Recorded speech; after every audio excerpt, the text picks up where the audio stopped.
that was the design. Not many people are interested in democracy at this summit, so we decided to have many speakers so that speakers can be the audience with one another. The South Korean, the talk of exporting democracy was in the talk between Korean government officials and politicians. But what they miss a lot is the true distinguishing character of Korean democracy is strong civil society. And that, if you want to export democracy,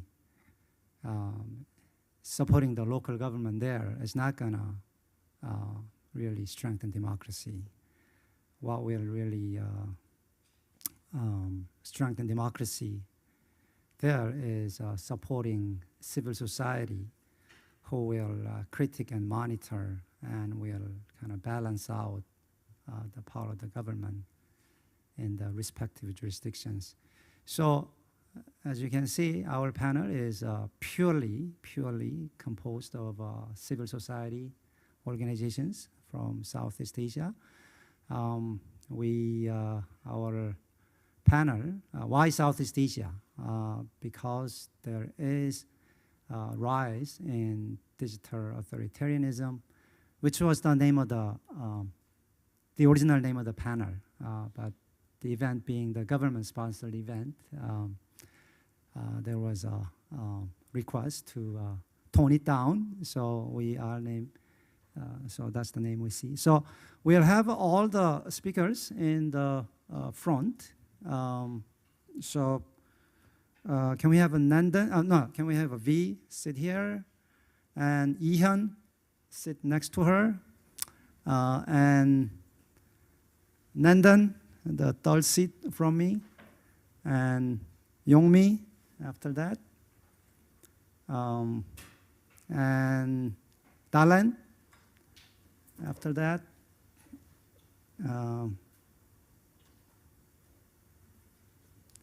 and then Jihyun. Okay, let me see. Okay, and Svetlana. And Jiyong. Emilie will come last. Elonnai, can you take the very last seat?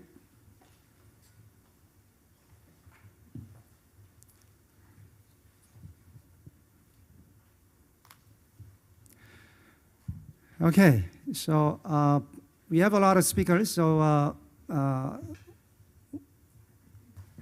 I'm not going to be strict on time, but you yourself should be strict on yourselves. So we'll start with V. Can you turn the, yes. So we'll start with V. TRAN, Executive Director of Legal Initiative for Vietnam, about the digital rights conditions there. And then we'll hear from Yihyeon, is a law student at International Human Rights Clinic at Korea University. We'll hear him give legal evaluation of what V has shared with us. So go ahead, V. Okay. 10 minutes. All right. Hello, everyone. I'll press my timer here to start. My name is, I put it down as Nguyen V Tran. That's my real name in Vietnamese, but you can call me V, like the letter V. And I will be very short on my own introduction because I want to make sure I keep with the 10 minutes. So I will talk about Vietnam's steady steps towards digital authoritarianism. I will talk more about the internet freedom and the law on internet freedom in Vietnam recently. I am the ED for Legal Initiatives for Vietnam, LIV. I was born and grew up in Vietnam until the age of 12 when I immigrated to the US. And I spent my entire life in the US until 2014 when I started working on human rights issues in Vietnam. And then I returned to Southeast Asia and also now I live in Taipei, Taiwan, because it's only an hour away from the country, my home country. Okay, let me start with, okay. So this is the discussion note I have on Vietnam and its penal code. A lot of people have asked me, when did Vietnam become so bad on infringement of our freedom of speech, of our recent human rights violations? But you know, for freedom of speech, Vietnamese government has a long history of criminalization free speech. So you can look at this. Starting in 1967, the then President Ho Chi Minh had maintained a law provision to be a criminal provision targeting dissidents. And it's the same mentality in the Penal Code of 1985 and 1999. And in 2015, they have this recent Penal Code. It is the same issue. The same legal tendency consists of 3 provisions that apply to all forms of speech, including the online one. So I'll go quickly on this. There will be Articles 109, 117, and 331 of the Penal Code. So 109 imposed 20 years of imprisonment, life imprisonment, or even the death penalty for anyone who established or joined an organization that acts against the people's government. People's government also meant the Vietnamese Communist Party. I want to highlight this issue. Vietnam is a one-party ruling country. We do not have any other political party except the Communist Party, which wrote itself in our Constitution at Article 4 that it is the ruling party. So, and you talk about Vietnam having some election, it is not an election because how could you elect a majority or minority if you only have one party? That is the reality in this country. Article 117 concerned with propagandize against the state. My co-founder and my friend Phạm Đoan Trang is now in prison because of this penal code. And the evidence they used against her is a report that she wrote to the UN on the environmental disaster happened in 4 provinces in Vietnam in 2016. Now the UN accepted those reports and used it to notify the environmental disaster in Vietnam. And the government used that report as evidence against her, sentenced her to 9 years in prison. By October of 2024, she will be in prison for 4 years. This article, Article 331, is the one that I have a most trouble understanding because it's saying if you abuse democratic freedoms, you will be in prison. What is abusing democratic freedoms? I don't think a lot of legal experts can identify it. But this article has been used against regular Vietnamese people on a daily basis now. I will give you some example later in my talk. So, how are they going to define abusing democratic freedoms? The cybersecurity law that they passed in 2018 will be one of those bases. So the picture I have here is the last big protest in Vietnam happened in June 2018. The sign that they put down up there is the protest against the cybersecurity law. So in 2018, Vietnam planned to pass 2 laws, the cybersecurity law and the land leasing law for 99 years to foreign countries.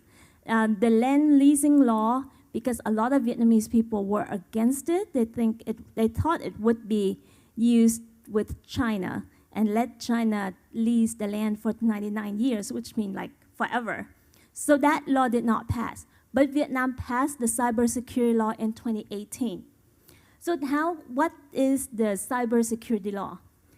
It is one of those laws that they created and enforced to suppress specific instances of public speech across various platforms and modes. So this law would give the government unfettered control over the type of content that may be published online. Now, recently, these 2 articles of that cybersecurity law give a lot of control for the government without any judicial procedures. And So how had it been used? So in 2022, Facebook blocked 2,751 posts. Google removed like almost 8,000 videos from YouTube, and TikTok blocked or removed 329 videos. So these companies are working with the government under the cybersecurity law. And so there are websites regularly blocked by the Vietnamese police, which means there are 2 online newspapers that our organization is operating. They've been regularly blocked since 2017 inside the country. Sometimes they unblocked it for a while and they blocked again. So we're lucky because BBC Vietnamese or RFA Vietnamese and VOA Vietnamese, they're all been blocked inside the country. However, Vietnam is not enforcing of stopping using VPN. So people can use VPN and access the websites anyway. So how the 2018 cybersecurity law is now being used? Recently, as this month, right, Vietnam sentenced 2 persons under Article 331 for abusing democratic freedoms, and they used the cybersecurity law as the basis to say why did they abuse. So what did they do? The court deemed that they violate certain articles of the cybersecurity law. If you committed those kind of violations, that means you abused democratic freedoms. So that is how Vietnam used the cybersecurity law to sentence people to death. I mean, to sentence people for online speech. These 2 people were in an online dispute with another person. So they were posting on social media just like information that they cited from state news media against the other person. So if you don't like someone, you post things like, I do not like that person because she ABC. That's what happened to these people. They posted that and they got arrested, detained, and sentenced to prison. This is on Nikkei Asia. So this former Miss World model was fined about almost $2,000 US because she posted online this month, a few weeks ago, about her former ex-boyfriend, and she was fined. The fine is actually a criminal sanction by the government.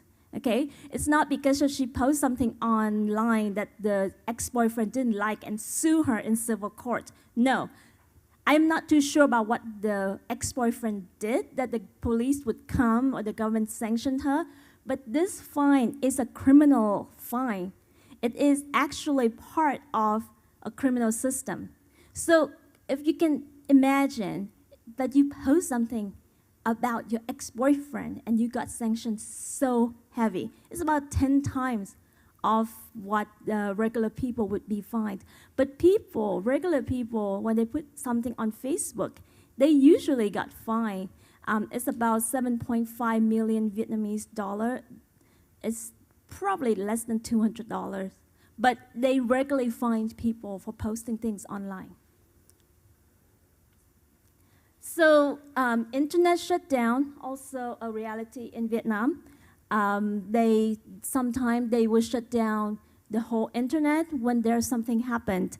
In January 2020, there was a police attack on a farmer's home where the police shot and killed an 84-year-old man who they later claimed to be a terrorist and apparently killed 3 police officers.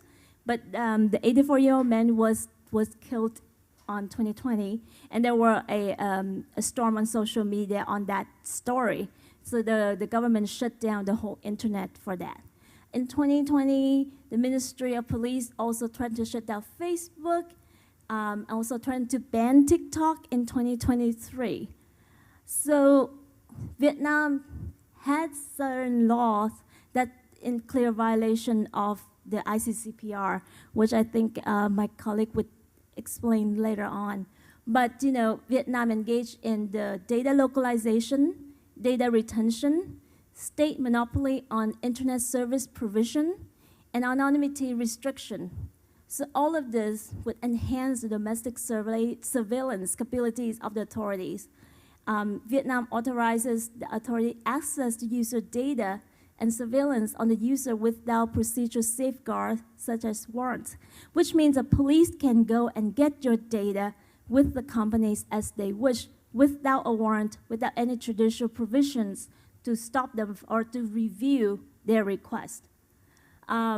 So the decree of the cybersecurity law has been drafted. They would be approved by our Congress, which is called the National Assembly, pretty soon, within this year.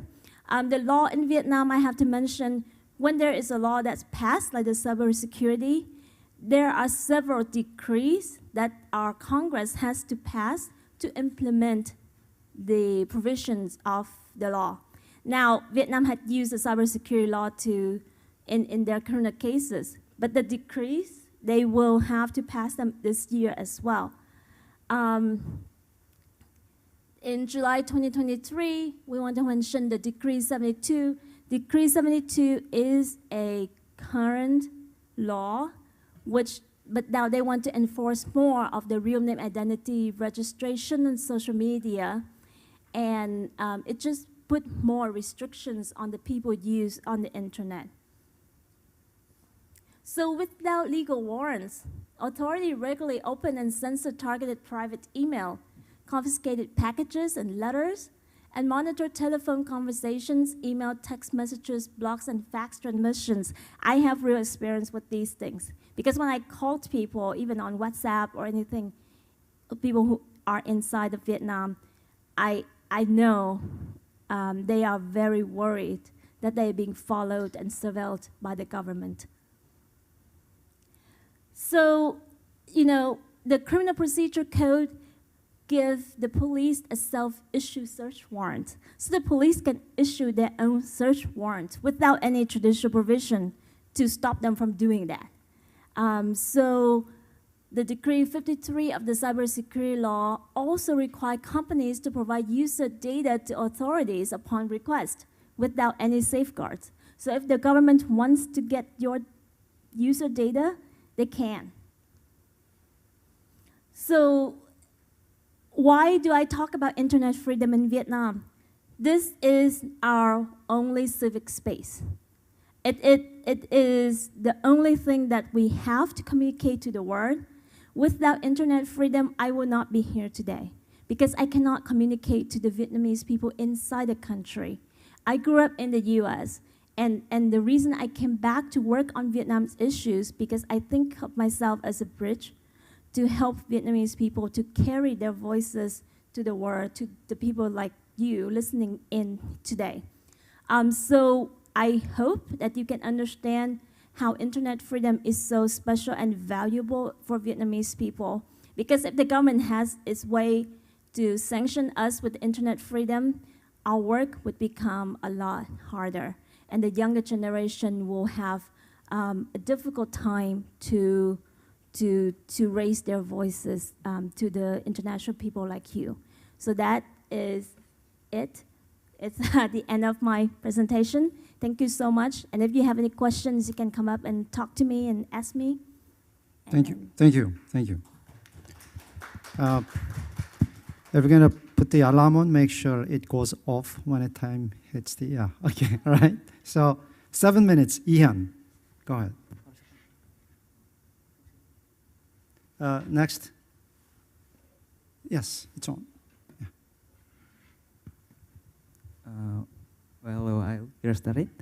Hello, my name is Jihyun Kang. I am the student of the International Human Rights Clinic at Korea University Law School. And yes, it is a great pleasure to conduct a session in here. I try to focus on the topic of the regulation of fake news in relation to Vietnam cybersecurity law, as previous told. In 2022, the Vietnamese government declared its intention to strengthen the fake news regulations.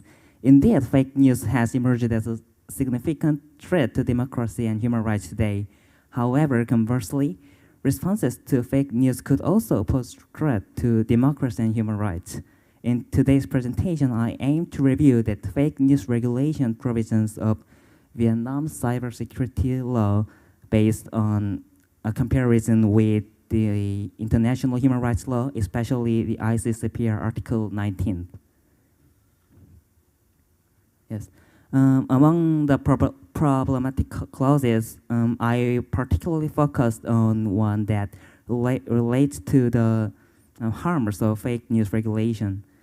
Article 8D prohibits false information causing confusion amongst the citizens, causing harm to socioeconomic activities, causing difficulties for the operation of state agencies. And the same expression also appears in Article 6, paragraph 5 of Article 16. According to Article 26, that stipulates the obligation of CSPs for information deletion and data localization. According to the paragraph 2 of Article 626, global social media must delete information specified in paragraph 5 of Article 16, namely within 24 hours upon the government request. And the paragraph 3 is about data localization, previous told, so I think I have to skip it for considering our time limit. Well, and Decree 53, which is the implementation of the cybersecurity law, specifies that the obligation for data localization can be exempted. It is possible only when the obligation for content deletion as required by the government is faithfully executed by the CSP. Considering the significant financial and moral burden on which data localization may pose, this decree could press global social media to conform more readily to government demands. And I think the relevant international legal norm for this case is Article 19 of the ICCPR, which outlines the freedom of opinion and expression in paragraph 1 and 2, respectively. And paragraph 3 lists reasons that may justify the restrictions, including the reputations of others, national security, or morals. However, the UN Rights Council specifies in their general comments number 32 that restricting freedom of expression can only be justified if it passes a strict test of proportionality, which is composed of several sub-principles. First, restriction of right must be appropriate mean and the least human right intrusive mean to achieve its protective function. And it also needs to proportionate to the interest to be protected. And the general comments especially emphasize the last two. From this perspective, can the fake news deletion regulation of the cybersecurity law be justified? It seems not. Firstly, the concept of false information is relative, and there have been instances where information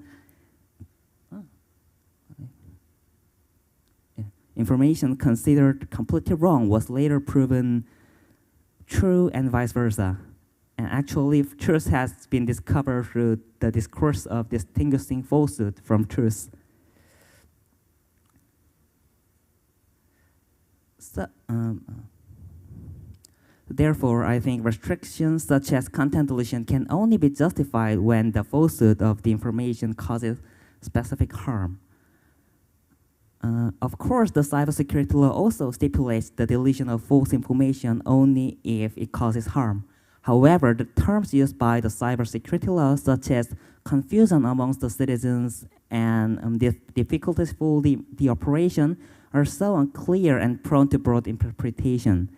And it is also questionable whether such terms justify the blocking expression on social media as serious harm. Moreover, giving CSPs only 24 hours to delete content raises concerns that social media may mechanically comply with the government demand without properly judging whether the targeted information is truly false or harmful. In summary, the cybersecurity law excessively infringes upon the fundamental freedom of expression compared to its goal of achieving public order.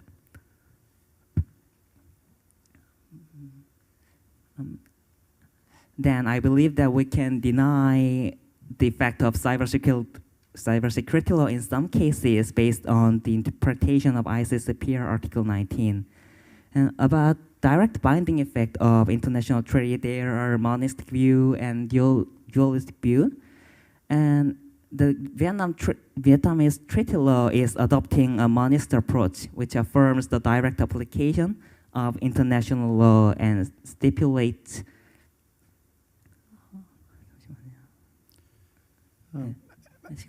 Actually, maybe we should move on to the next section. Yeah. Right. Go. And this is the conclusion. As a result of this research, I have come to believe that even in this current juncture, the law may not be applied due to the treaties to which Vietnam acceded in 1982, because under Vietnam's legal system, the treaty should be directly applied to domestic cases, and it takes precedence to domestic law. So I think it is not only the issue of legislative theory, but also the one of interpretive theory. So I have one slide, but I think I had to skip it. So yes, thank you. This is the end of the presentation, and thank you for all. Okay, if the discussion could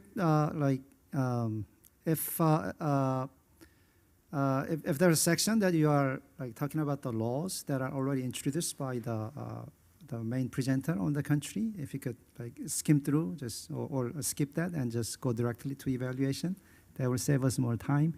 But you can see that there are new laws being introduced recently to further suppress internet freedom. So we need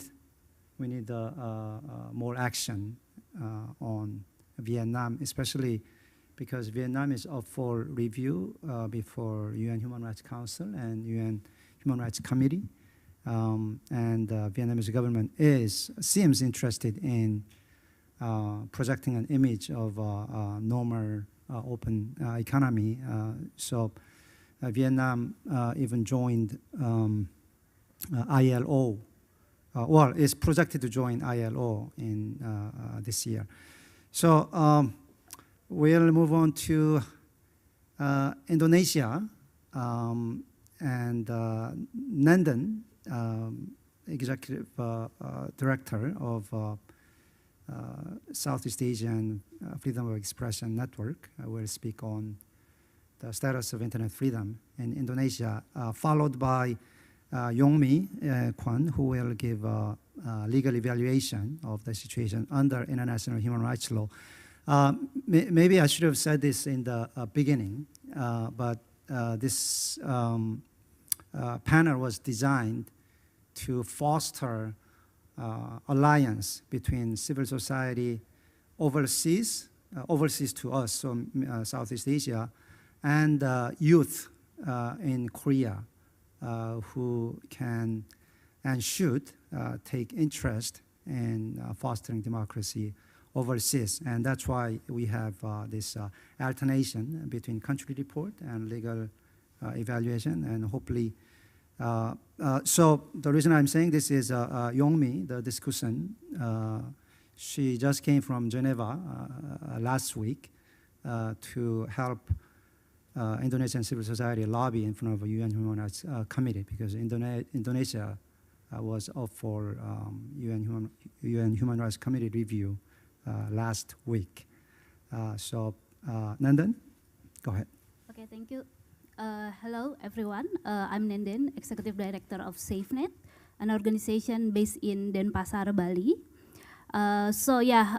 Today I want to talking about the current situation of Indonesia, the current state of internet freedom in Indonesia.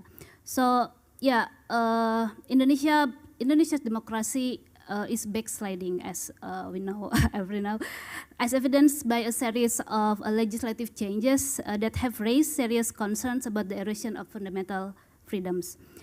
We can see that is the passing of the revised penal code and also the second revision of the Internet Information and Electronic Transaction Law, or IT law, that signify a notable shift toward curtailing digital rights.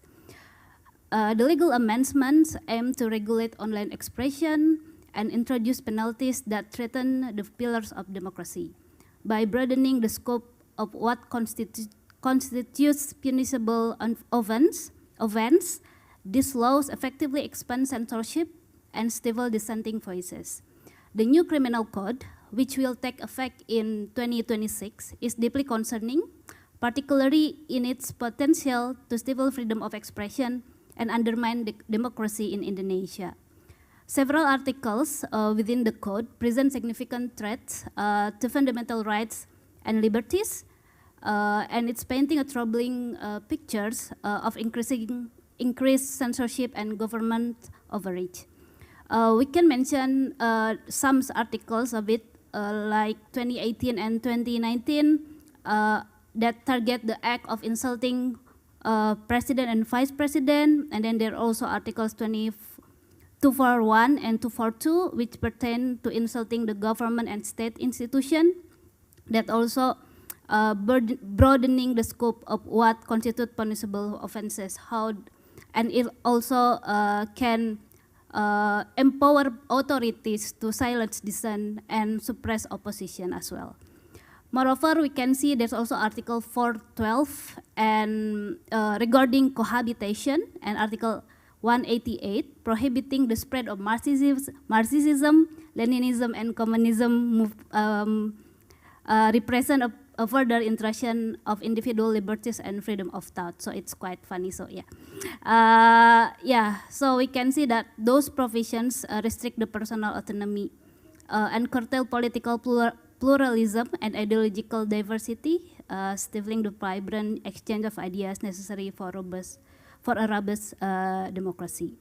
And then, as we may know, the IT law has been a long-standing problem since it was passed in 2008.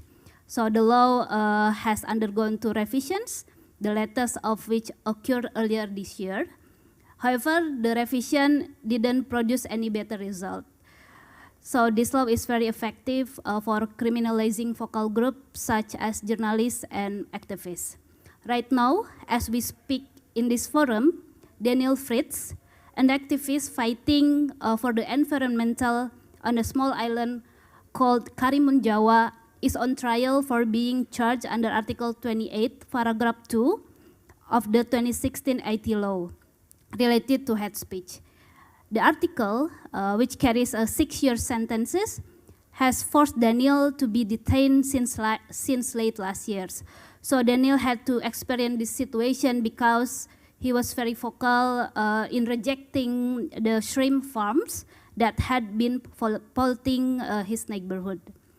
Previously, last year, Fathia and Haris, human rights defenders in Indonesia, also had to go through a long trial because they were reported by state officials using articles related to defamation in the IT law as well. Fathia and Haris were reported to the police because they uploaded content on YouTube where they discussing about the result of the research related to the environmental situation in Papua, and it allegedly that some public officials were involved in the exploitation of the environmental in Papua. Daniel, Fathia, and Haris are just a few people from hundreds of people that actually have been criminalized by using the IT law. Moreover, other than that, Indonesia also have the Minister Regulation number 5 that poses another risk of freedom of expression regarding the regulation is about the registration of electronic system operators. This regulation also grants sweeping powers to the government authorities to regulate online content, raising fears and also the self-censorship and infringement of the user privacy rights. We can see the example during the election last month that we found the several users, Twitter users or the other social media users who received notification from digital platform that the digital platform is requested to take down of their content from the Indonesian government. So this is the evidence of how the Indonesian government is eager to censor the voices of the online users. Yeah, we can also mention how about the government is frequently block the website that defines by the government as a negative content. So it's quite very, very restrictive censorship in Indonesia. Other than that, we can see that a lot of like digital attack targeting civil society organization, activists, journalists, and news outlet that they got that a technical assault such as hacking, data breaches, and phishing. And these attacks actually compromise sensitive information and undermine trust in the digital infrastructure and institution in Indonesia. And then we can see the online gender-based violence presents yet another dimension of the digital rights crisis in Indonesia. The alarming rise of the OGBV is like including image-based sexual abuse. We can also see the sextortion in there. So it's underscored the urgent need for the robust safeguards to protect vulnerable individuals online. And so far, Indonesia doesn't have this kind of like safeguard mechanism to protect everyone in the internet. So we can see there's also the escalating threats faced by the journalists and media outlets, not only about the digital attacks, but also the physical assault that also increasingly common in Indonesia. And this is actually the threats for the essential role of a free press in holding power to account the fostering the transparency. And then we should also learn from the recent election in Indonesia on how generative AI is also playing a role in spreading misinformation and disinformation. The coordinated manipulation of online content is also one thing that we should see that really effectively to undermines the integrity of democratic processes as well. So deepfakes, manipulated videos is really we can see a lot of that on the election period in Indonesia. So yeah, while the challenges in the digital rights is increasingly, but we can see that the civil society's resilience is also shining, yeah, and how like people start to push back this situation. A lot of like civil society mobilize movement to demand about the protection for the digital rights. They also like asking the government of its accountability, of its responsibility to protect the people. And then a lot of like effort that civil society organization already done so far. But yeah, I think we still need, it's still a long way to go to ensure that the digital rights in Indonesia or even in the region will be like protected, fulfilled, and also respected by the government. So that's maybe, yeah, I just can say that's the overview of the situation in Indonesia, and then maybe later everyone can just download this report. I mean, like the detailed report is, you can read all of the report, and maybe later Emilie will also share about the report. So yeah, maybe that's for me, and hopefully we will have the discussion later.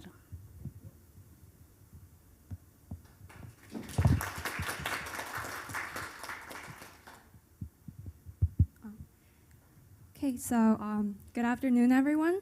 And thank you, Nenden, for enlightening us about the digital rights situation in Indonesia. My name is Yongmi KWON, and I feel very humbled to share my legal analysis of current legislation in Indonesia. So, for today's discussion, I'll be focusing on the following 5 main themes and analyze them based on the international human rights laws.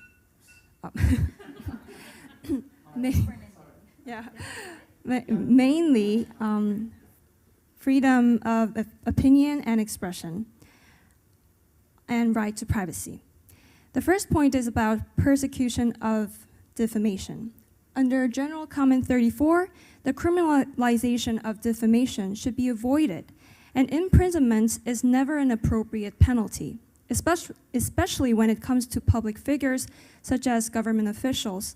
Insult is not sufficient to justify the imposition of penalties, since they are legitimately subject to criticism and political opposition. However, the new penal code, as Nenden said, has provisions to imprison people who have insulted the government officials. Damaging the honor of presidents is punished even more heavily. The ITE law also added provisions to make sure defamation through electronic system is punished as a criminal offense. The higher the protected authority, the heavier the penalty for defamation. This directly contradicts the international human rights standards. Such regulations are problematic since they may be used to press criticism against the government, thereby unduly restricting the exercise of democracy, freedom of expression, and right to public participation. Indonesia also persecutes fake news. The persecution of fake news itself fails to meet the international standards for restrictions of freedom of expression.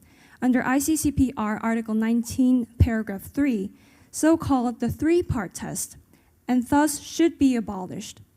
Human right to impart information and ideas is not limited to correct statements. Nevertheless, dissemination of so-called fake news is punished with maximum imprisonment of 6 years by the new penal code and the amended ITE law. These legal provisions legitimizes 24/7 monitoring and mass surveillance by the MOCI and the national police, which is also a severe threat to the right to privacy.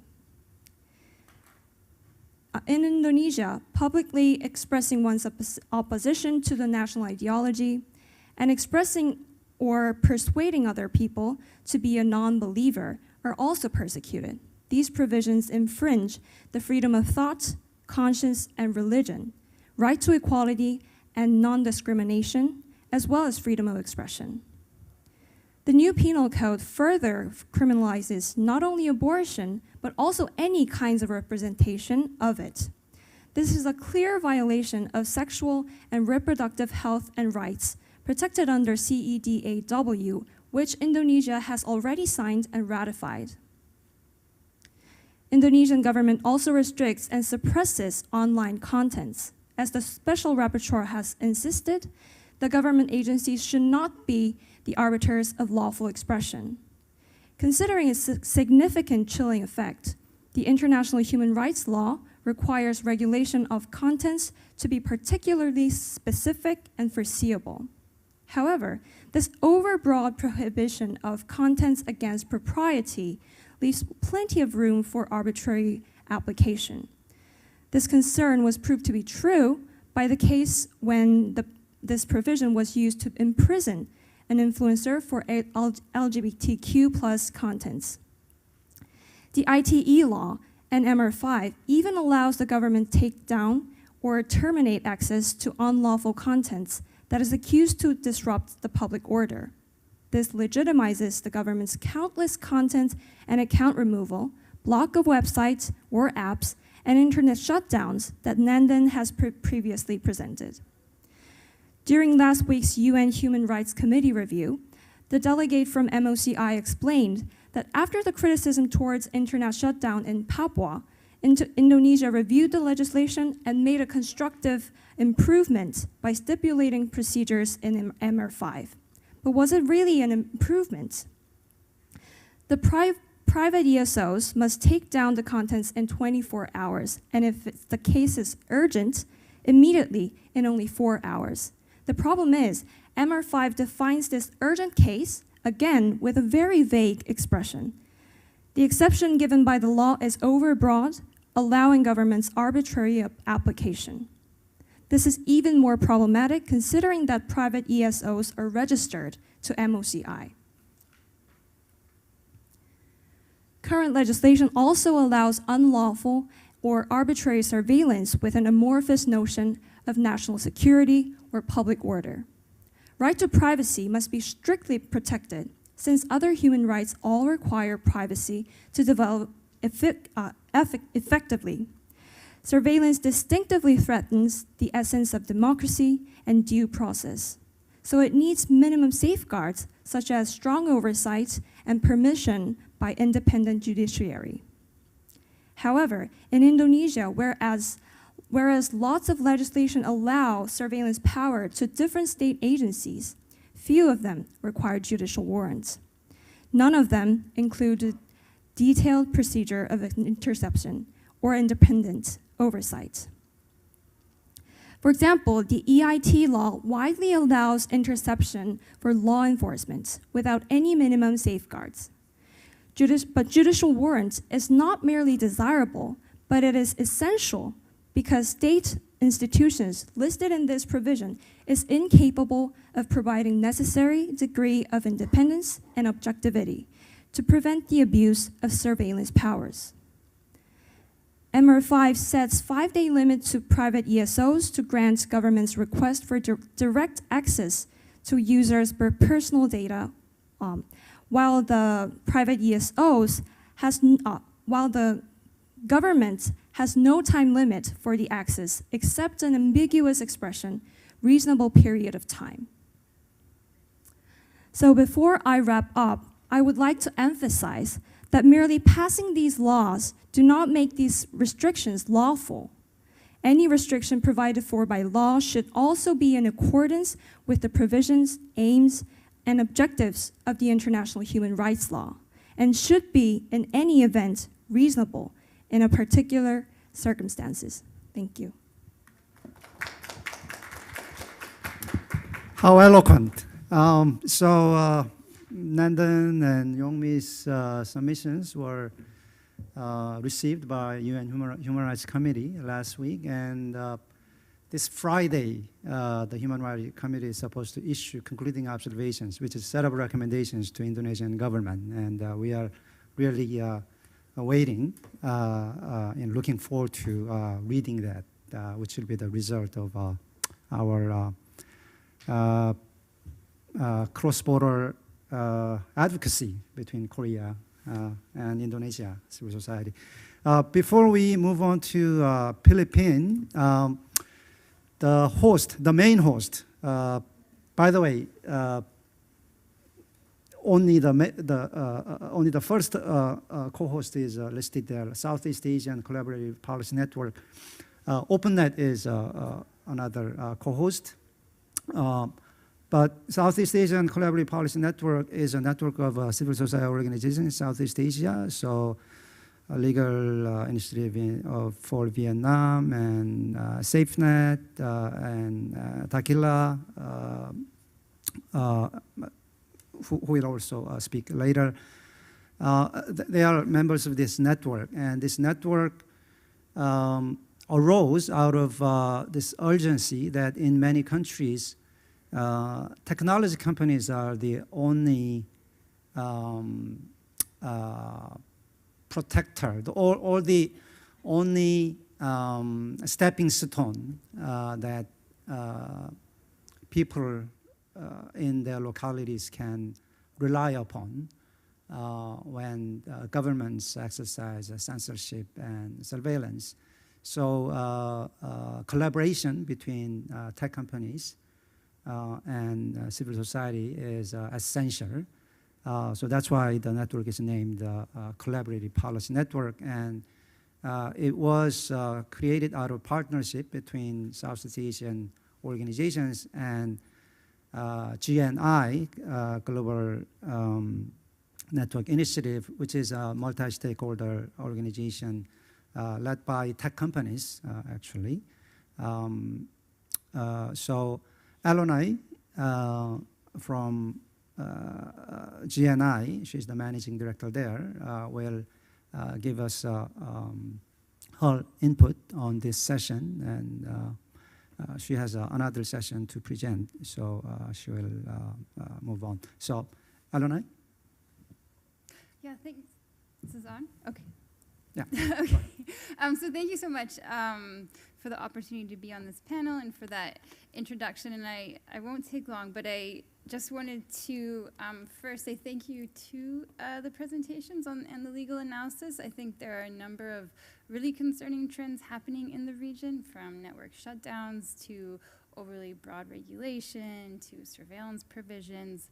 And when we think about how can we affect change in these jurisdictions, right? Like how can we actually get to change the regulation? How can we change corporate behavior? At least at GNI, we take the approach that we need to have a multi-stakeholder approach. We need to bring different stakeholders together, and we need to have collaboration. We need to have dialogue. We need to have a trusted space. And for the private sector, we need to have an accountability mechanism. And so that is the structure of GNI. We are a multi-stakeholder initiative that brings together companies, civil society, academics, and investors. We have members from across the globe. And our company members undertake an assessment process that looks at how they are responding to government demands for access to data and removal of content. And GNI was really born out of a concern of government overreach and invasive practices from governments asking for the removal of content and user information. And it's a way to hold companies accountable to their practices. And every member of GNI commits to the principles on freedom of expression and privacy, and these are grounded in international human rights standards and frameworks, and they align with the UNGPs, and they help companies put in place processes for due diligence, oversight, making sure that they have response mechanisms in place, et cetera. And I would just say that as part of our work, so we also do policy response. We do collective policy response. We track different developments around the globe that intersect at at privacy and freedom of expression. So, for example, we have put out statements on developments in Vietnam, developments in the Philippines, et cetera.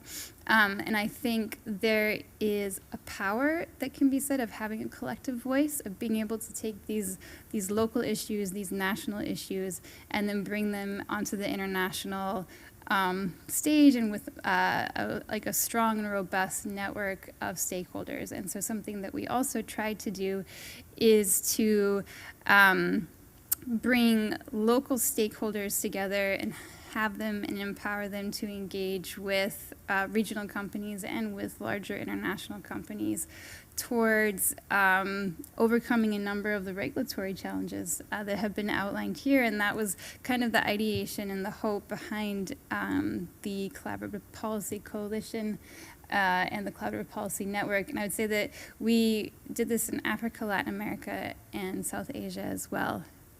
So that's just a few words about GNI.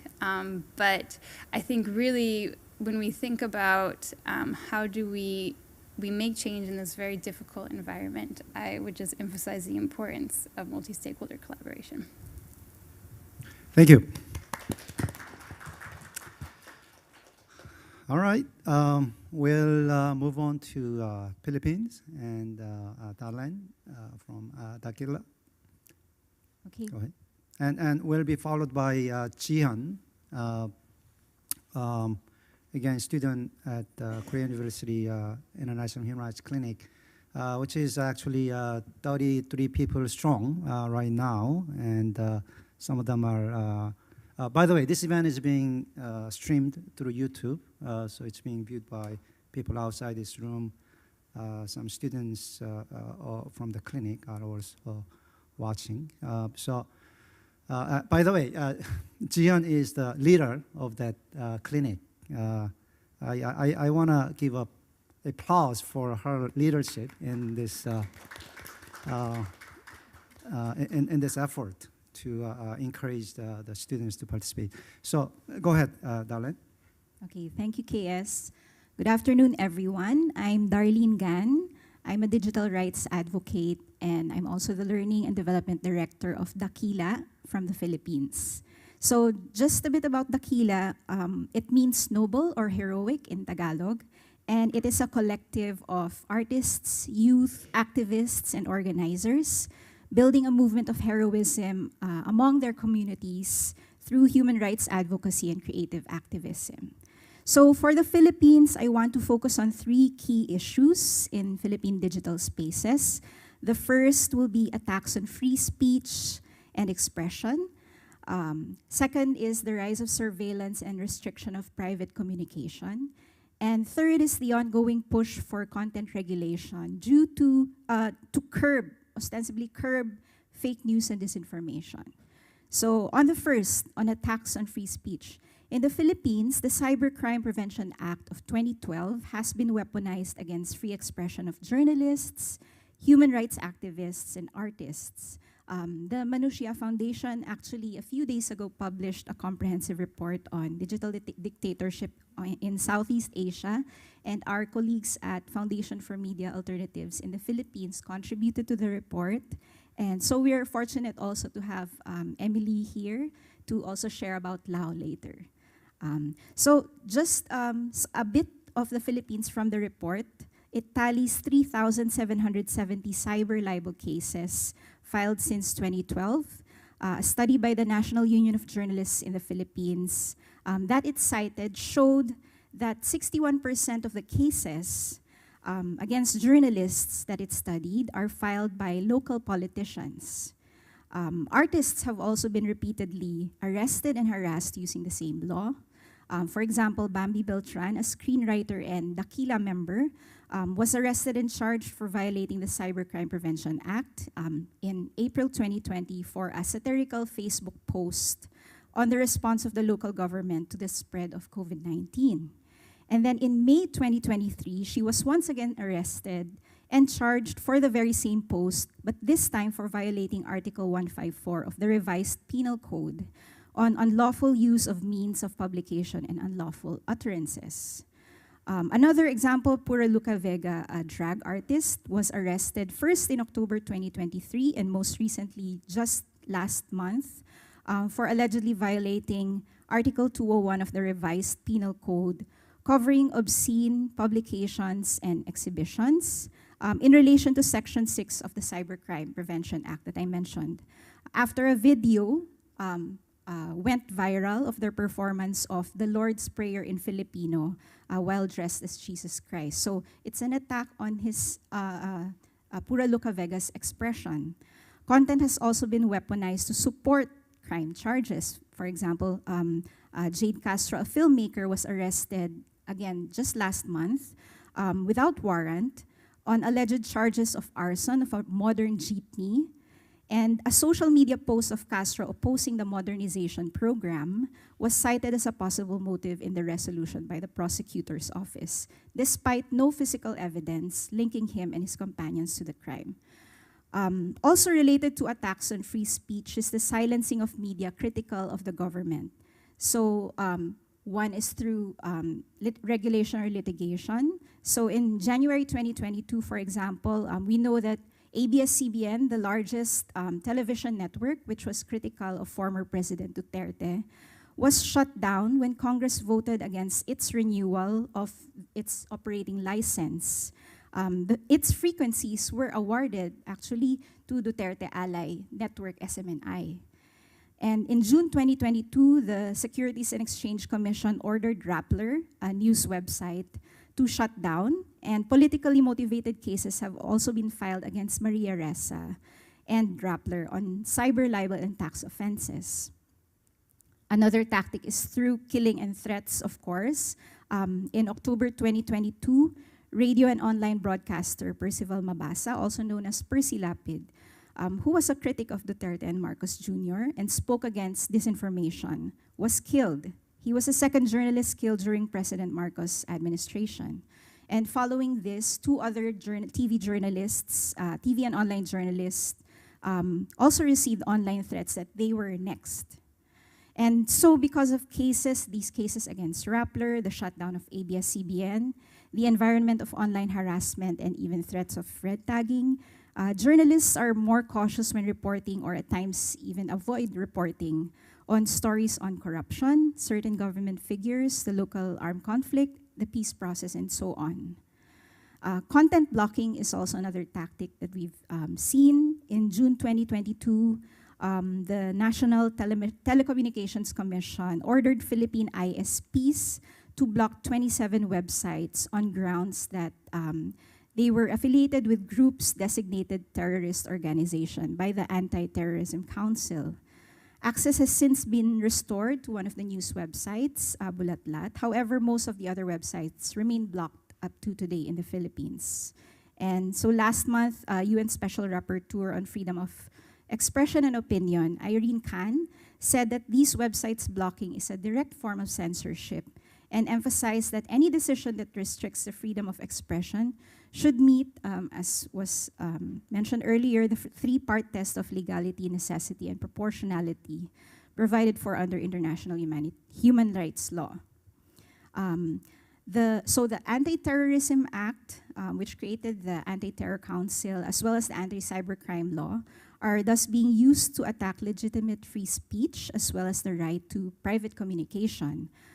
Foundation for Media Alternatives Executive Director Lisa Garcia said in the Manushya report that the anti-terror law expands the state's surveillance powers by providing longer periods of permissible surveillance, while giving the government a wide berth when deciding who may be considered legitimate targets of this extreme form of privacy intrusion. Budget allocations actually for intelligence and surveillance increased under the current administration, though civil society backlash forced Vice President Sara Duterte to drop her request for confidential intelligence funds. However, the Philippine government, military, and police use of surveillance tech has been documented. Connected to this, the SIM Registration Act started implementation in December 2022, facilitated by local telecom companies to ostensibly restrict anonymous communication because of rising digital crime. Yet serious privacy and security issues cropped up just in the past year during its implementation. Ease of faking identity for fraudulent registration has been documented, and evidence of sale of identity to commit digital fraud, possibly from exposed data from database leaks in the past year. One hack agency, the Philippine Statistics Authority, actually handles a national ID system. And finally, on content regulation, because of past elections experience, like in other Southeast Asian countries as well, campaigns using disinformation, coordinated inauthentic behavior, and influence operations, which are expected again to increase with the upcoming 2025 Philippine midterm elections. The Commission on Elections is pushing for the Internet and Social Media Regulation for Fair Elections Act, since the current Fair Elections Act does not cover digital media. Several bills pending to criminalize disinformation based on the Cybercrime Prevention Act, which I mentioned earlier, are being pushed as well in Congress and have been opposed by journalists, media workers, and human rights defenders. Civil society, just to conclude my report, in the Philippines has been actively responding to these issues through organizing and campaigning, by digital rights advocates and organic social media clamor, as well as blended online and on-ground activism, especially by the Filipino youth. However, we acknowledge there's still a lack of capacity in policy intervention, engaging government and tech actors, which we hope we can build together to push back against these legislative trends attacking privacy and freedom of expression. So that's for the Philippines. Thank you. Go ahead, Jihyun.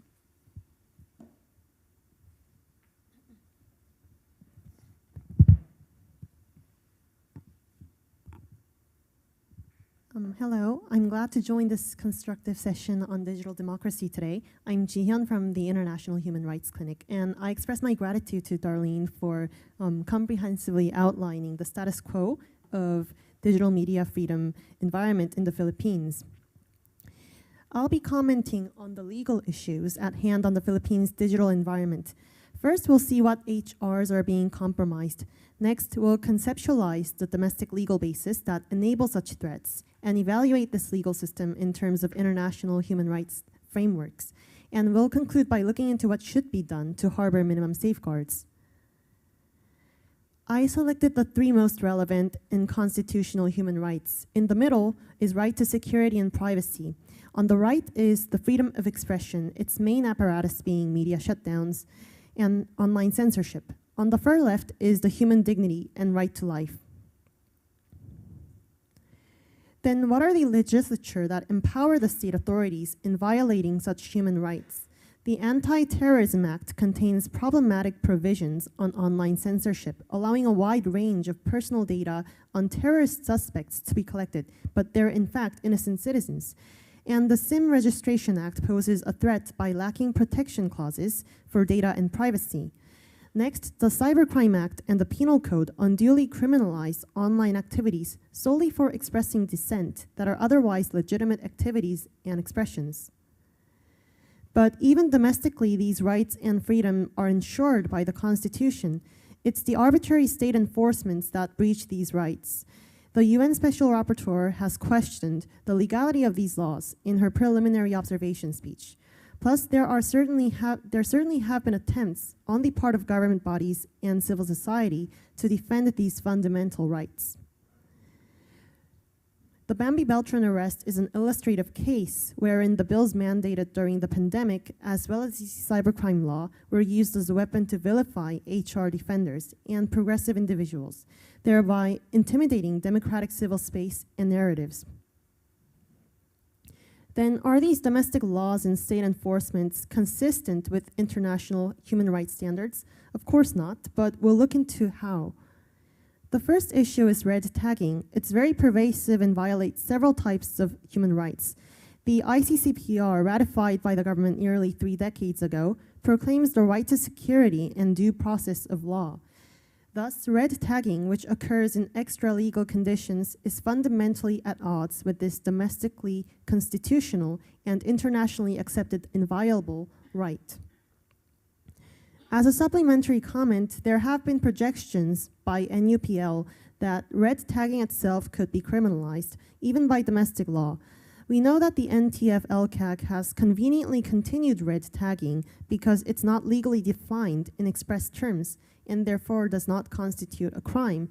However, red tagging occurs for holding certain beliefs and viewpoints, in which case RA number 9851 could be a means of penalization for the taggers. And a committee report articulated that 7 or 8 legal recourses already exist for the victims of red tagging. So the gist of the matter is there is legislature that aid the tagged and punish the taggers. Red tagging is unlawful, even domestically. Then how to put this into perspective from an international legal framework. Now, red tagging also infringes upon freedom of expression. Not only the ICCPR Article 19, but general comments by the UNHRC emphasize the 3-part test, or the permissible limitations test. First, restrictive measures should be provided by law. The Anti-Terrorism Act, which is often the basis for red tagging, is overly vague and broad concerning terrorism. Second is necessity.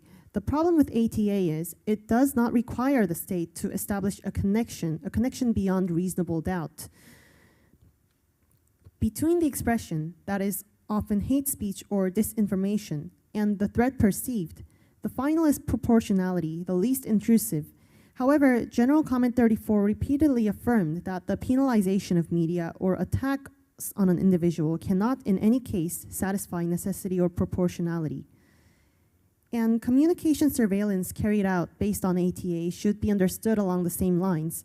Such activities contradict UDHR, ICCPR, not to mention the necessary and proportionate international principles. Under the current ATA, the state need not substantiate the factors of the three-part test. Put differently, their infringement on HRs is excessive. Now that we've looked at the mismatch of certain domestic and international legislature, my closing remarks will touch upon Ms. Khan's preliminary observations and the 2023 CERD concluding observations. To the left is legislature-based, such as abolishing the NTF LCAC, supporting the initiatives of the PPASJ and the National CHR to combat rat tagging. More fundamental will be repealing the problematic provisions in cybercrime law and ATA. On the right is policy-based, ranging from securing the status of protected information, issuing an executive order, and actively identifying perpetrators of red tagging. I hope that further discussions on the Philippines and in the Southeast Asia in general can lead to a richer understanding of how we can cooperate for digital democracy. Thank you.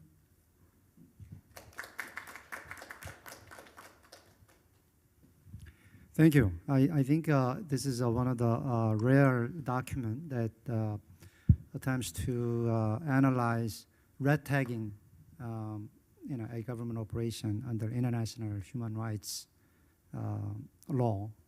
So I think it will have a lasting value. We'll try to push that out through other avenue. Thank you. The next, we'll move to Myanmar. And Svetlana, who is a program director, program manager at Article 19 Asia, will speak on Myanmar. Again, 10 minutes. Thank you. Thank you so much, KS. Sorry, followed by Jiyong, who is also a student at International Human Rights Clinic at Korea University. Go ahead. All right. Hi, everyone. Just to wake up everyone. How many people know anything, something about Myanmar? Raise your hand. Oh my God, maybe I should leave. You already know things here. Yeah, well, don't worry. I'm not going to go into the legal analysis. So a little bit more on my hat today. So I'm Svetlana Zenz, Article 19 Asia. I'm leading Engaging Tech for Internet Freedom initiative, focused on Myanmar, Vietnam, and China. So Engaging Tech for Internet Freedom initiative has a very simple mission. We establish an evidence base through research, empower civil society organizations to engage with tech sector, and advocate for resistance against authoritarian internet regulation models through collaborative efforts, through partnerships with the Ranking Digital Rights, Legal Initiative Vietnam, OpenNet, and George Washington Law Clinic, and many other local civil society representatives from the region. I mean, if you want me to list all of them, we can have a separate session on that. ITIF is actually trying to highlight, we're working hard on highlighting the necessity of human rights principles in the business sector, engage business sector or tech sector into dialogue with the civil society. And we're hoping that by the end of this initiative, we'll definitely come up with methodology and human rights impact assessment, which would be easy to understand for civil society without a special expertise in business and human rights principles. Please, soon we will launch that. And now, today I'm going to talk about one of our research findings on Myanmar, specifically what the role of the private sector, what they've done in Myanmar, a little bit on legal on the laws in Myanmar in this regards, and some recommendations. But of course, you can find all more elaborated version of these findings in our report on Myanmar. So to start with, I would like to reflect on 3 years mark since the military coup happened in Myanmar. Unfortunately, this is not a happy day for all of us. Since then, the civic space and space for freedom of expression and privacy was shrinking in Myanmar. For example, according to Article 19 Global Expression Report 2023, Myanmar ranks of 156, highlighting the crisis in the right of expression. Moreover, the Freedom on Net report in 2023 reports that Myanmar is not free.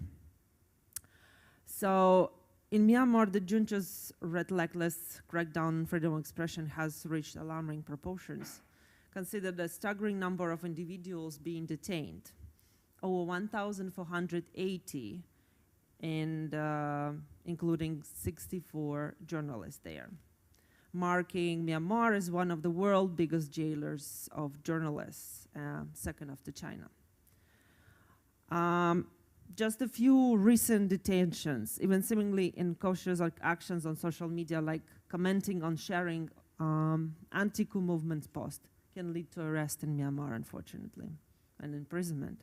For example, a sort of a Myanmar version of Psy singer, whose name was Buikhtar, hip-hop singer. He was sentenced for 20 years for criticizing the military, Myanmar military, for failure to provide regular electricity during the Facebook live session. I mean, it was happening during that. Not even former information minister Yu Dut was spared, receiving a 50 prisoner sentence for daring to criticize the military's policies on social media. According to Internet Project findings, junta fixation on Facebook is particularly troubling. They say that accounting about 97.16% of all social media related arrests in Myanmar. Over 550 individuals have been surveilled and detained for their comments and posts on the platform, illustrating the extent of suppression of dissent. As October 2023, the Assistance Association for Political Prisoners had verified that then more than 25,000 arrests related to military seizure of power since the coup. Internet shutdowns are not new to Myanmar, and some of you might be already heard that Rakhine State, even before the coup, was hitting the tops of the internet shutdown. But however, after the coup, it happened even more often. Access Now reports that in 2023 alone, the internet was disconnected 15 times in Myanmar, with the longest nationwide disruption lasting nearly 2.5 months. Of course, these shutdowns have had devastating impacts on society and civil society as well. And the military also appears to be using the shutdowns strategically, imposing disruptions prior to and during attacks on the villages, so as to avoid information about killings, like basically information collection about killings, torture, ill treatment, arrests, and etc. However, the violations extend beyond the mere detention or internet shutdowns. Here is also the biggest thing which we identified under the research, is that surveillance online, surveillance of communications in Myanmar, which are posing significant concerns for human rights, especially when the private sector is involved. For instance, some of the Western companies that were present during the 5 years of hybrid civilian/military rule in the country opened a profitable market during those times. However, it's also opened some opportunities for companies which provided surveillance for the current leadership in Myanmar. For example, software from Walk and VMware enables a big data and police IT systems, while World Bank finance spectrum monitoring systems allowed the military to track activists and journalists. One of the Israeli company, Cognite Software, won a tender to sell intercept spyware to Myanmar state-owned mobile operator MPT shortly before the coup. Despite the claims of stopping defense technology transfers, Israel's Supreme Court during ruling in 2017, the deal went through, aiding and abetting human rights abuses. Acquisition forensics software and MSAB field units were still operating in Myanmar, allowing extraction of data from the devices some of them even restoring the deleted information from the devices, which of course poses a certain risk to human rights defenders, activists, and civil society in general. Telecom and internet service providers were even ordered to install and switch on intercept spyware. It was not new to Myanmar before the coup, but however, after the coup, it was enforced. And one of the very well-known telecom case on Telenor Myanmar also raised that concern regarding the telecom's role. And what we also highlighting in the research is that Telenor's Myanmar, the investment options, again, it's disputable. Another findings about the Huawei role in the Myanmar surveillance situation right now, as you know, that Myanmar's nascent online surveillance system depends on partially right now on China, where Huawei is providing the surveillance cameras, like CCTV cameras, to survey the civil society and sometimes even more. So, yeah, so this is shortly about the tech sector. Now, just quickly, I want to run through the legal frameworks which we have here on Myanmar. They are not new, and they're still there, like telecoms law, which from 2017, amended in 2017, which provides total surveillance, and Section 7.5 allows government at the time and current to SAC now, of course, to spy and surveil all the networks of Myanmar, and all the ICT sector has to oblige that. I mean, there have been lots of discussions and statements regarding repealing this law. However, it's still there. The newest one, the amended one, Counterterrorism Act of 2014, it was amended last year, March 2023.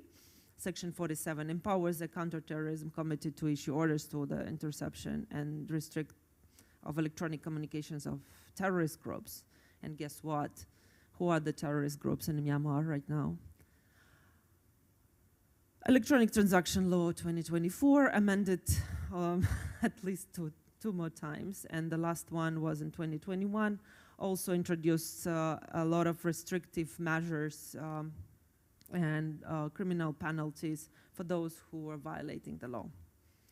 Last not least, I guess it's almost time, just two paras. The last not least, the draft cybersecurity law, which actually been discussed just recently at the international communities, like is it going to be enforced or not? But still, this law is still used by some of the military actors, although the law is not enforced. However, let's say the civil society, which is not well informed on the draftiness of the law, they still fall under that, and some of them being detained and arrested by using VPNs. And the final one, just the one minute. So our recommendations within this research is that we are asking, since knowing the, let's say, the peculiarities of Myanmar, that we cannot engage, or no, I mean, we don't recommend, strongly don't recommend to engage with the government. I mean, it's not the government, but the current leadership of Myanmar, specifically junta. So the focus is on civil society and international community. So we recommend civil society to prioritize engaging with the international community and organizations like Freedom Online Coalition to raise awareness about freedom of expression, privacy, and data protection. Additionally, we want to advocate for responsible investment if it happens. However, in the current situation in Myanmar, it's very challenging.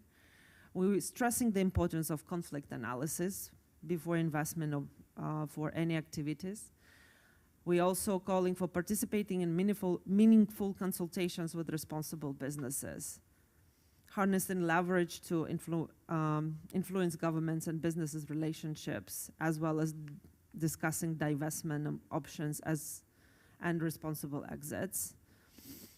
And in conclusion, companies operating in Myanmar, if any of them hearing us or you're going to distribute this message to them, we're really asking them to conduct heightened human rights due diligence before they operate or provide any operations in the country. And I think this is it. Thank you so much.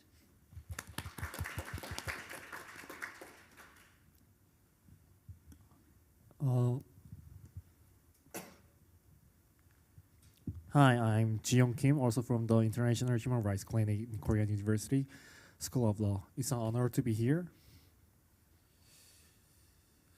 I'll just skip the table of contents due to the time constraints. So we are just given a detailed presentation on Myanmar's digital authoritarianism. Thank you, and I aim to briefly introduce the political theories explaining why such operation occurs, and also followed by an analysis from an international human rights law perspective on Myanmar's digital authoritarianism and potential solutions. So in political science, the issue of internet oppression is manifested as an argument between the dictator's dilemma and authoritarian cyberocracy. The term dictator's dilemma means that a regime can prevent democratization activities by suppressing the spread of internet, but at the same time, it has to face the disadvantage of delaying economic growth due to the oppression. Authoritarian cyberocracy, on the other hand, is a theory that argues that by actively controlling the internet, a regime can both suppress democratization and also earn propaganda interests, which is known to be economically beneficial. Myanmar is known to be an example of a nation that shows a typical case of the dictator's dilemma, which means even at the expense of economic development, the government will actively suppress internet activities to promote the survival of the regime. It's my hope that introducing these theories will aid in understanding the political motivations behind the digital authoritarianism in Myanmar. Next, I would like to offer a legal analysis of Myanmar's digital authoritarianism. A crucial point I wish to emphasize is the distinction between human rights violations conducted through the domestic laws and the other violations occurring outside legal frameworks. According to UN General Assembly's report of the Special Rapporteur on the promotion and protection of the right to freedom and of opinion and expression, while human rights violations including surveillance often occur within the domestic standard and laws, extra-legal surveillance is also perpetrated by many countries. I like to argue that the human rights violations within the domestic law is a more serious issue.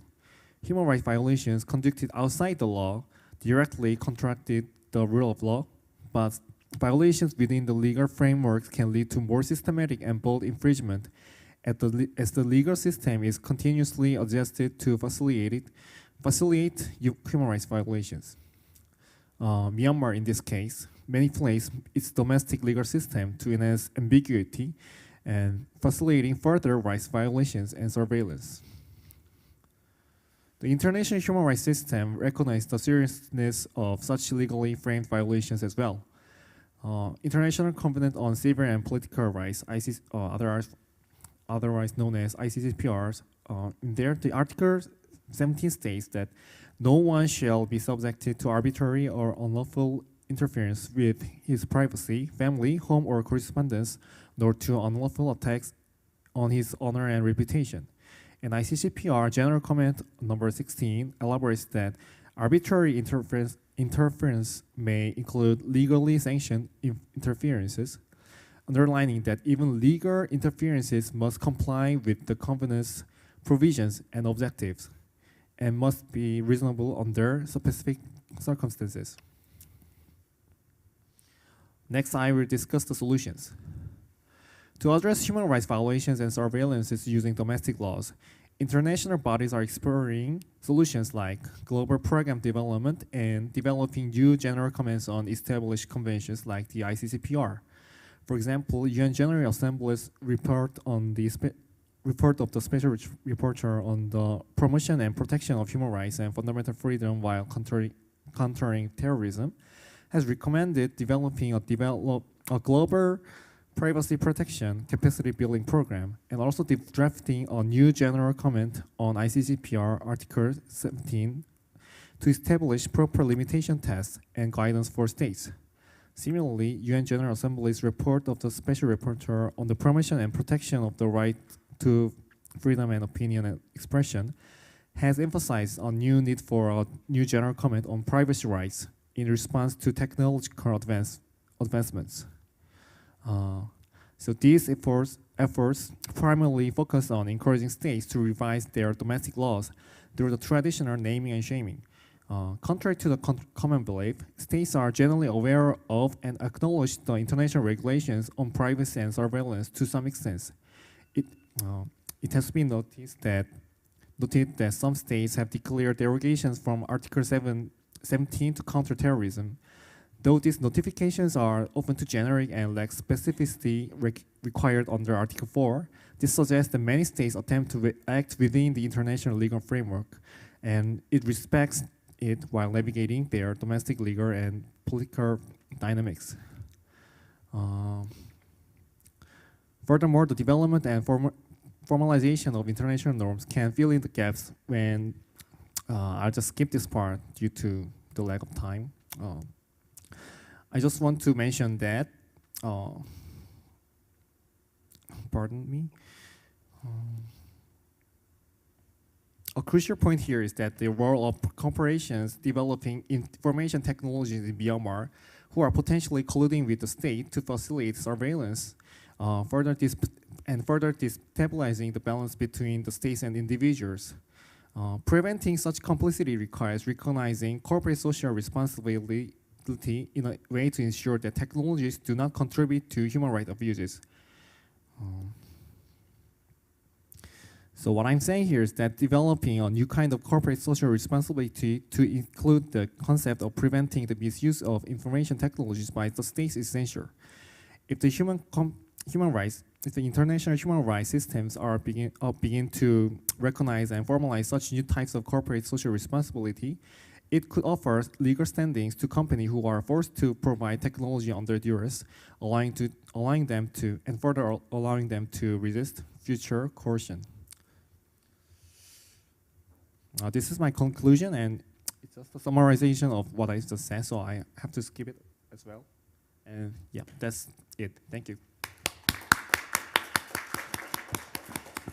Thank you. Last but not least, Emilie from Manushya Foundation will present on the situation in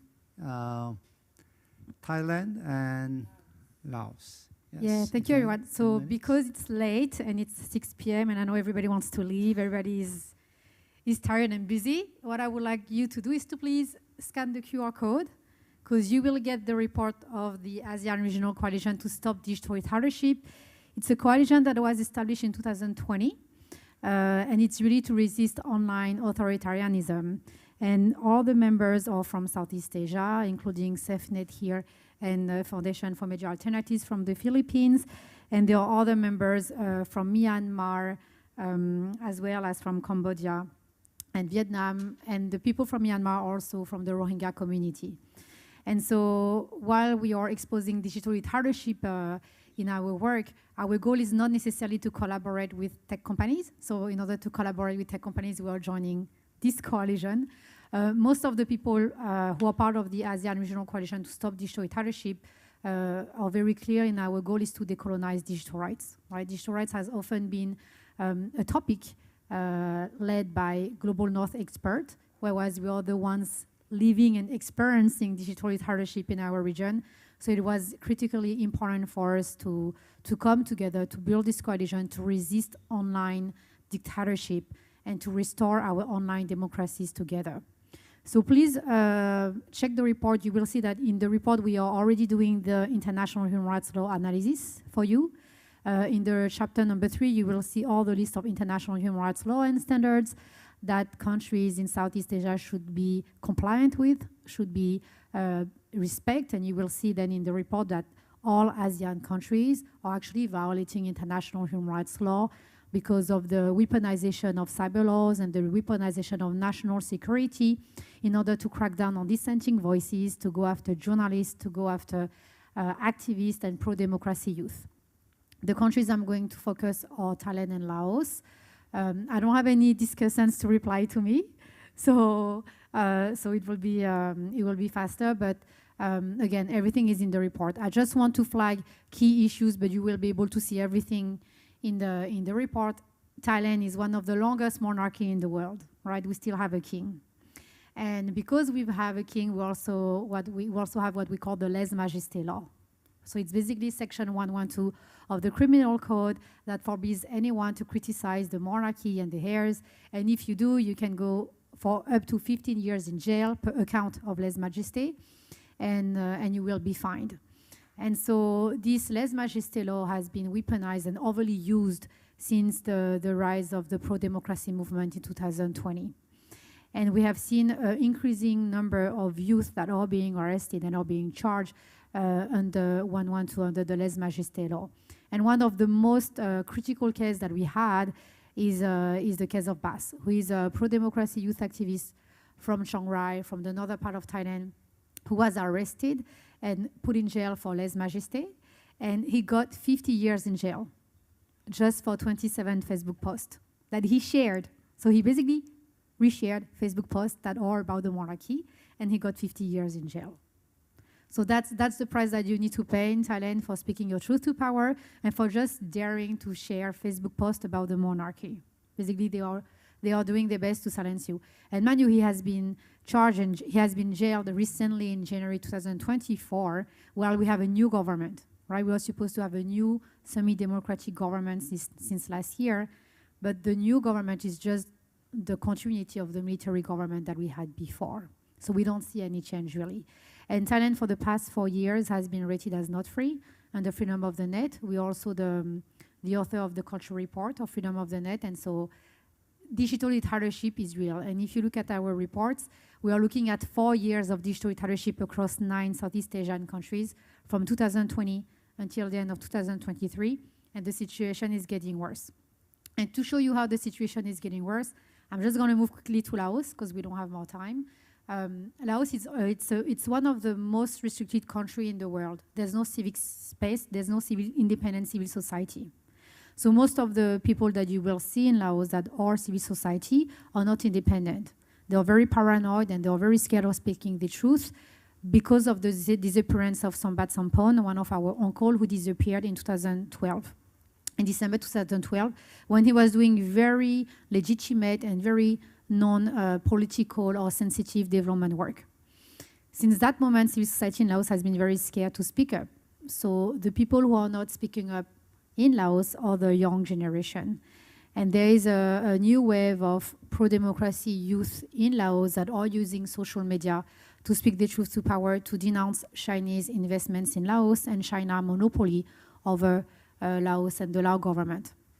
What we've seen is the Lao government misusing the penal code, Article 117, charging people under anti-state propaganda, or passing orders in order to regulate internet service providers, forcing any Facebook page that also acts as a news platform to register with the Ministry of Communication, or they will be shut down. And just during COVID, they also passed a new act, which is the SIM card registration act, to force any Lao people to register their phone number until the end of last year. So whoever hasn't registered their phone number with the Lao government until December 2023 had gotten the phone number erased, because it's a way for the government to surveil. But what we are now witnessing in terms of digital dictatorship, it's how digital dictatorship is going beyond borders. It's how governments are actually, when they are not able to continue to monitor online, or when smear campaigns are not working anymore, they are trying to kill the activists.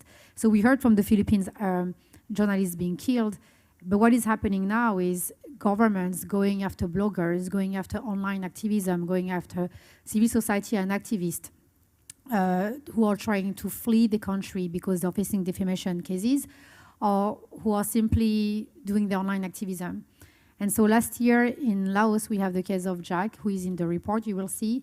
He's a youth pro-democracy activist who was leading a Facebook page criticizing the Lao government, and who was shot twice, one in the head and one in the chest, simply because on that day he changed his Facebook profile picture to a profile picture that was criticizing China, saying we won't be the slave of the Chinese, we will resist. That day he was shot.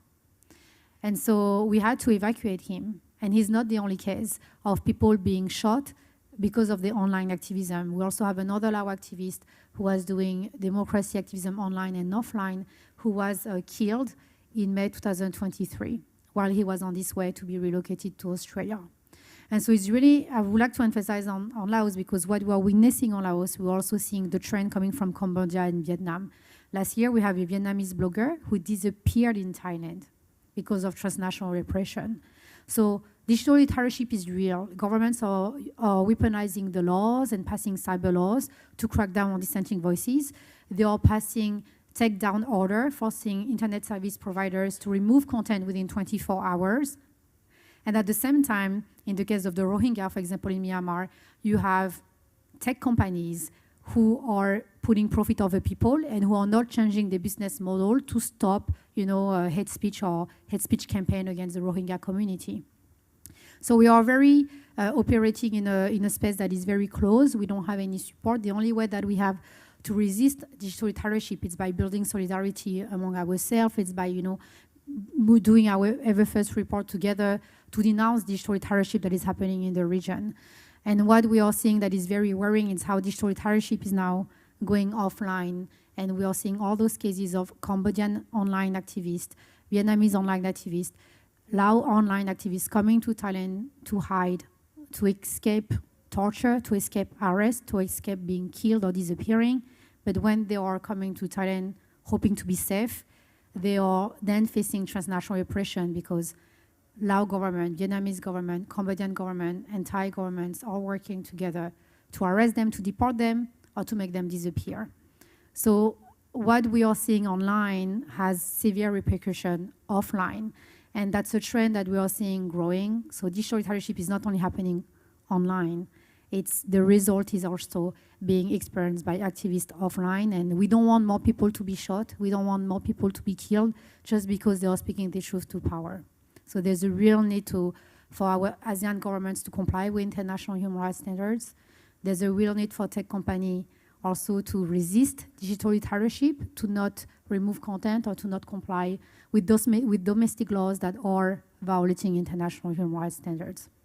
So that's all for me because we don't have more time. You will see everything in our report, and thank you so much for coming to this session and staying with us. Thank you very much. We are out of time, so if you have questions, you can talk to individual speakers. If there is anyone who needs to speak to the whole audience, I'll give one. Okay, thank you. Well, we'll end the panel. We'll end this session, and thank you very much. And then we will use other international fora like this to continue reporting on collaboration between countries and Korean students and Southeast Asian countries. Thank you very much. Can we do a group photo? Yeah, all 10 of us. Yeah.